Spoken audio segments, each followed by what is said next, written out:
What's up, Stat Family? Told you we was coming back with another. We got the best Larry Bird three-point shooting story ever told. This is a live reaction. Make sure you hit that like button, hit that sub button, and comment below. Let get it. Bird is one of the great shooters in the history of the sport, not even close. Not good. He was great. He's one of the top 5 three-point shooters of all time. That's how good Bird is. Oh, yes. We're not. Three-point shooting contests. He was phenomenal. Bird's wait a minute. Great shooter.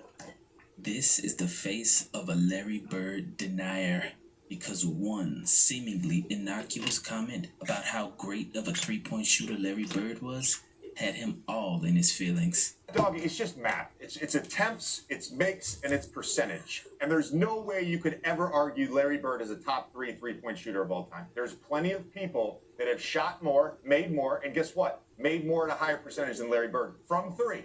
He's not one of the greatest three-point shooters ever.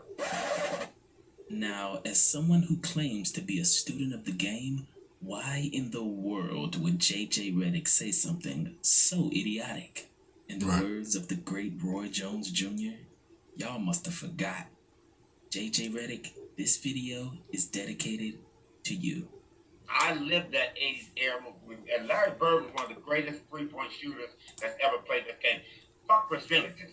It ain't about that. It's about hitting big shots, things that he couldn't do as a player.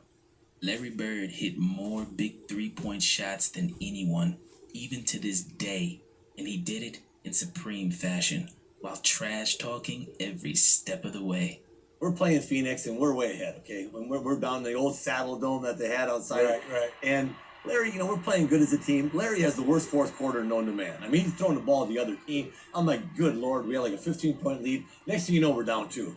And I'm like, how in the world are we going to lose this game, man? So we have a play, out of bounds play. Larry says, I'm going to bust off the play, and I'm just going to come out, and I'm going to shoot a 3. And I'm like, no, don't do that. I'm like, let's shoot a 2, please. Go to the hole and try to get fouled. Let's just get into overtime, see if we can't win this game.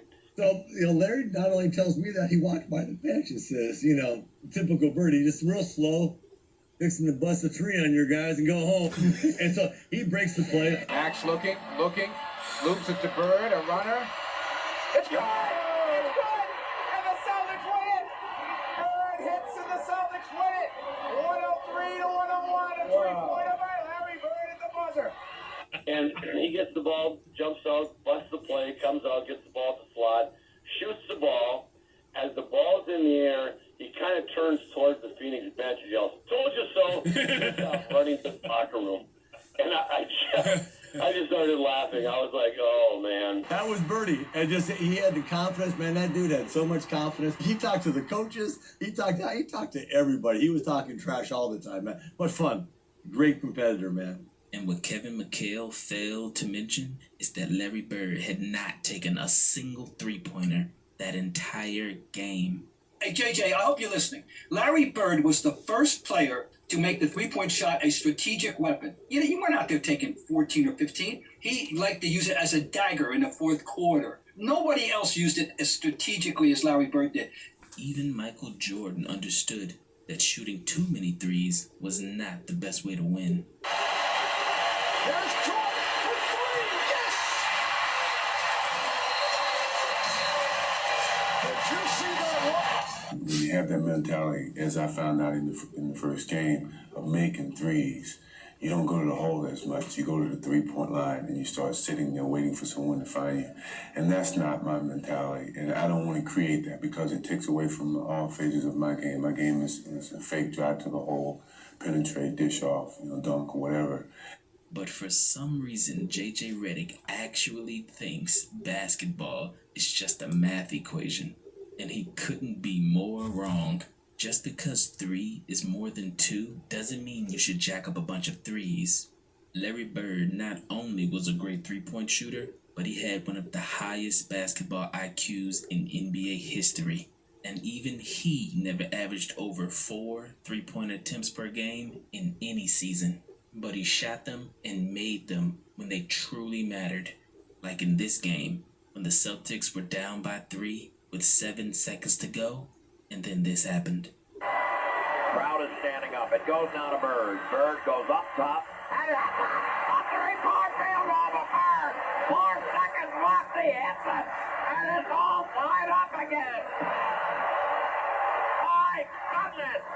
And if you think that one-legged three-point shot was luck, well, explain this. Because in that same game, in overtime, with 2 seconds left, and the Celtics down by 1, this happened. Danny Ainge to inbounds for the Celtics, trailing by 1, 2 seconds left. In the Bird, he fires. He does! And the Celtics win! Unbelievable! Larry Bird at the buzzer! There's something to be said for the guy who does it when you have to have it done, as opposed to those guys that can do it for the first 3 quarters. But do you see Steph Curry? Can you say he's the best shooter that we've ever seen? No, I don't know about that. The thing is, anybody can shoot it when it's tied. It's when you're down 1 or down 2. I mean, how many guys make that shot? But since JJ Redick loves his numbers so much, let's compare prime Larry Bird's three-point numbers with Steph Curry's 2016 unanimous MVP season. Steph Curry shot 45.4% from 3, while Larry Bird shot 42.3% from 3.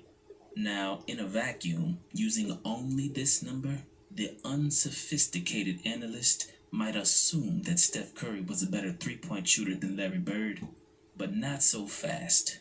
How about we compare each player to the three-point shooters of their own era? In 2016, the league average three-point percentage was 35.4%. This means that Steph Curry was 28% better than league average. In 1985, the league average three-point percentage was 28.2%. This means that Larry Bird was 51% better than league average. So, in reality, Larry Bird dominated the three-point line in his era even better than 2016 unanimous MVP Steph Curry. But numbers don't make an argument. Their only purpose is to supplement what we already know to be true. If the three-point shot was what it is today, back in the 80s, Bird would have scored 50 a game. He made every mid-ranger in the world. He was a 90% free throw shooter. Outside of one jumper when he missed a Game 4 jumper against Magic, he had a broken hand. I don't recall ever a big shot in a big game that he ever missed. So, answer this question. If you need one player to hit one three-point shot to save your life, who are you taking? Steph Curry, who lost the three-point shooting contest 5 times to his peers? Or Larry Bird, who won the three-point shooting contest back to back to back? There were pros back then, there were cons back then. But to say anything disparaging about Larry Bird and his perimeter shooting and his three-point shooting, asinine. Like, JJ, he'd probably beat your ass in a three-point shooting contest today. And though it sounds like hyperbole, this is what a 60-year-old Larry Bird did at an Indiana Pacers practice. So the whole team is just stretching, and Larry just walks on the court, grabbed the ball, and started jacking threes, like, whoosh, whoosh, whoosh. Like, I'm looking at everybody, I'm like, do y'all see this right now? And he made like at least 10 in a row threes, like just in a row, walked off and sat like he ain't do nothing, like regular, fold his legs and just sitting there looking at us. I'm like, yo, this guy's nice. I'm like, man, that's the legend right there. Speaking of shooting threes, Coach, you at the three-point competition, walking in the locker room, who's playing? Did you really say that? Who's playing for second?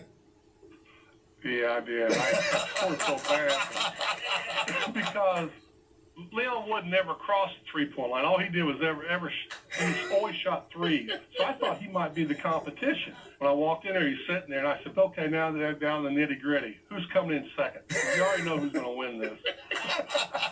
I think they were a little nervous.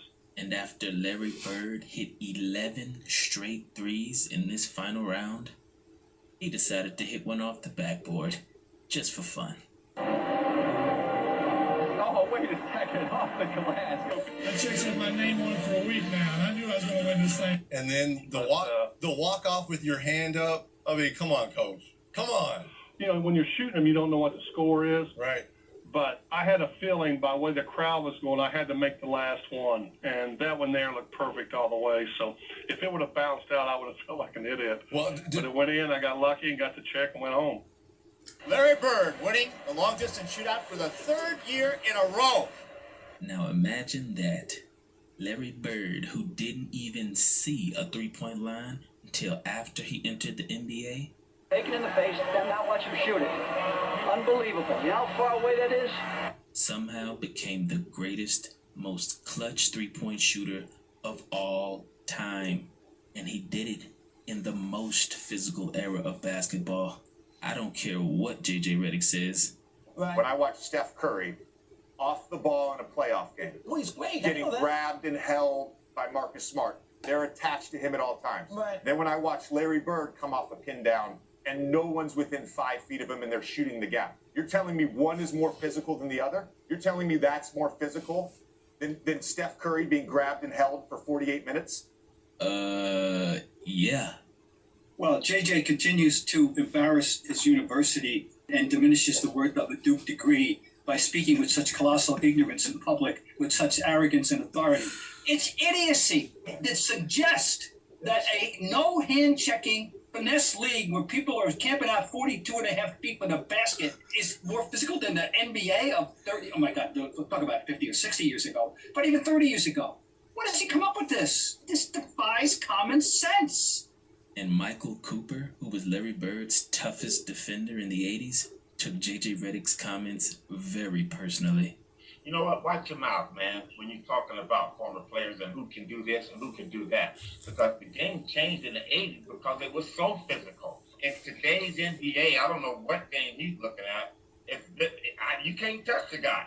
Anytime you touch anybody, a three-point shooter, come close to them when they're landing, it's a foul. To say that Steph is getting more contact, man, that guy has no clue of how basketball was played in the 80s. And I guarantee you this, J.J. Redick, if you had played in the 80s, this is Michael Cooper talking, I'd have locked your ass up. You wouldn't have got a shot off. You wouldn't have got nothing off. You had spent more time on the bench than on the floor. When I was on the floor, you couldn't have played when I was on the court. I mean, legendary. For J.J. Redick to disrespect an entire generation of basketball players, what did he expect? Get McGuire First of all, down Redick don't know what the hell he's talking about. I'm gonna concur. say it, right? I agree. He don't know what the hell he's talking about. I'm like, what basketball was you watching? To say something as idiotic as that is ridiculous. And for J.J. Redick, who played this game, I'm very disappointed that he said something so stupid. When I hear that, I'm like, you really don't know, do you? We had our time. It was a great time. It's their time now. Yes. But don't crap on us to prove your point. Yeah. Because it doesn't make sense and it's not valid. I don't hate on these guys. You're responding right now. Yeah. You're not. I don't hate on these guys. These guys are great. I just don't like the disrespect. Yeah. And to say that about Larry Bird, it's just a stupid comment to make. Unfortunately, somewhere along the way, common basketball knowledge was lost. But hopefully, these Larry Bird stories enlighten you to why the world fell in love with basketball in the first place. And this particular play down, is a timeout, and they're coming down, and Larry gets me at the top of the key, and he's walking me underneath this basket. He goes, Coop, I'm ready to wear your ass out. What? Okay, I get down to my best defensive stance. He goes down the lane, he comes off the left side, and Robert Parrish sets a pick. Pin down. We knew the play. We knew what was coming up. And Kareem was ready, and as Larry comes off the pick, shoulder to shoulder with Parrish, and I'm trailing behind him, he catches the basketball right about the elbow. And he gets the ball, and he goes up, and Kareem stops him from turning the corner. Larry catches the ball, he goes up in the air, and here I come. And I'm like, I'm getting ready to smash this shit, man. So I jump up, and I got my hand, and I don't know how Larry got this ball between Kareem and I. Because Kareem had his hands up. I'm coming with my right hand, and he hit a great pass. Like I said, I don't know how he got it to him. Hits Robert Parrish, and Larry looks over his shoulder at me, and he laughs. He said, I told you, motherfucker. And you know what? But it's also had a telling effect on Michael Cooper underneath the basket. They're wearing him out. That's what made Larry larger than life, because if anybody in today's game, maybe Steph Curry comes off that, they force that shot up there. They try to get the shot off, but that's the difference between Larry. That play right there softens you up for the next time. Now Kareem's not going to jump out. Now Larry's wide open and shoot the ball. So I would expect former players to really understand that, but I never ever discount another player at any decade. I hate Larry Bird, but I respect the hell out of that man. And Larry Bird was one of the greatest three-point shooters that's ever played this game. Fuck percentages. It ain't about that. It's about hitting big shots. He definitely gonna hit a big shot. Legendary legend. Don't get no better than that. Salute Bird. Bird family. Legendary 3. Thank y'all, Stat family, for watching the full video. We're gonna be back with another video after this video. Make sure y'all stay prayed up. Y'all be safe. Y'all be good. Nope.